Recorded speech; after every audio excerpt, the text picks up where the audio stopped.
So any thyristor bridge circuit is to be tested, we require the single phase converter trigger unit. This is called as the triggering unit. The input for the triggering unit is here 230 volts. This is the power card.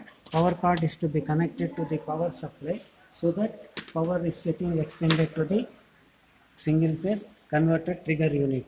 In the trigger unit, we have got main switch on. The moment you make it on, the power is extended to the internal circuit. But the pulses still will not get released unless and otherwise the trigger output is enabled. So we have got control test points here and the variable potentiometer by which we will be able to control the gate firing angle alpha. So the first one is ground, second test point is zero crossing detector, so third point is square wave, that is positive half and negative half identification, third one is the ramp, fourth one is the compared output, fifth is the carrier addition, sixth and seventh are the collector voltages at the gate terminal. Then the collector terminals or collector output is processed through the pulse transformer, and we have got four isolated outputs T1, T1 dash, T2, T2 dash. T1 and T2 will become one pair, that means they are in phase, but carrier addition both are going to give the same phase. Once you if you want to find the other two pair of thyristors, T1 dash and T2 dash is to be taken. Normally the open circuit voltage of each gate is going to be 2 volts to 2.5 volts, and when we want to check whether the gate terminal is working properly or not, what we have to do is once we connect it to the gate, the the open circuit gate terminal voltage of 2.5 volts will fall to approximately 1 volts. That indicates that it is able to supply sufficient current for the gate circuit. Once we check the operational test points are working properly, then we can make the connections to the particular bridge, and then before making the power supply on, we have to release the pulses. The moment you press, this is push to on push button, the moment you press it, the gate pulses will be available on terminals T1, T1 dash, T2, T2 dash. Then we have got the knob here. When we vary this knob from 180 degrees to 0 degrees, the alpha will vary from 180 to 0 degrees. Then we will be this one. The single phase converter trigger unit is working properly or not. Test points are provided. By checking the test point voltages, we will be able to determine whether the pulse generated are proper or not. So we have got the ground point here indicated in the green color. Then test point 1 is the synchronizing voltage. That means whatever the input we have given, the part of that voltage is appearing. This is the sinusoidal voltage what we are getting as the input. Then the second point indicates the rectified half sine wave, that is the input voltage. This is used for the control circuit synchronization.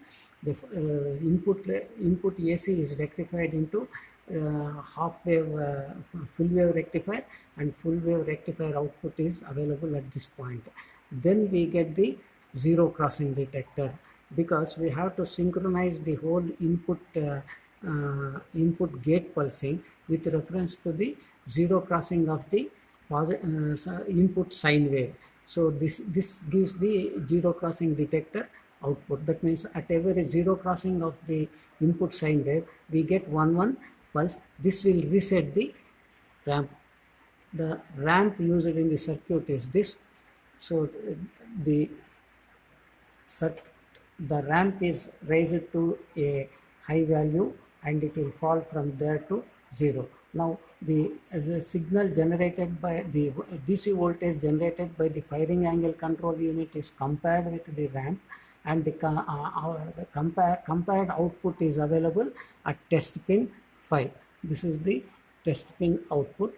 Whenever the ramp is dominating, we will have the positive voltage. When the ramp is not dominating or the control voltage is dominating, we get the negative voltage. You can observe that when we vary the firing angle, this is the minimum firing angle that we get, that is close to 180, and the maximum firing angle we will get will be around 18 degrees. This is the complete variation. The moment we are getting the variation in the test point 5, the complete internal circuit is working properly. Then this is before the isolation. Now we have to check whether the gate pulses are coming properly or not at the gate terminals T1, T2, T3, T1, T2, T1, T2 dash and T2. If they are coming properly, as I have already explained in the beginning, the voltage, no load voltage of the gate voltage has to be around 2 to 2.5 volts. When it is connected to the thyristor, we get a voltage of around 1 to 1.5 volts. Now let me change the connection to the gate side and show you how the gate pulse looks like. I am connecting it to T1 gate pulse generator. The output is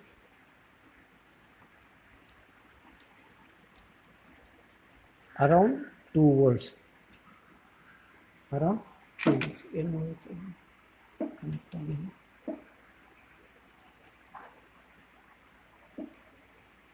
Okay. So now I have put the amplitude scale on to 1 volt. So it is around 2 volts coming. The moment I load this gate circuit, I should this voltage will drop. That indicates that the gate circuit is capable of supplying so much of current to the gate.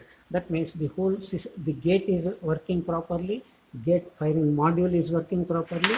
Now we have got all the equipments checked and all of them are working. Now our task is to make all of them to work together and we realize a fully controlled bridge.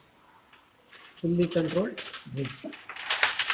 connect it to the gate terminal and show how the output looks like.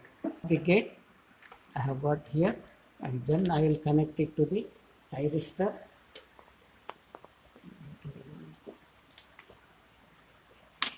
This is the cathode of the gate, and the other terminal I am going to connect it to the gate terminal, so that now the output of the firing module is connected to the actually loaded. That clearly gives us that the voltage drop in this one, indicating that the circuit is working properly. Okay, drop ಆಗ್ತಾ ಇತ್ತು.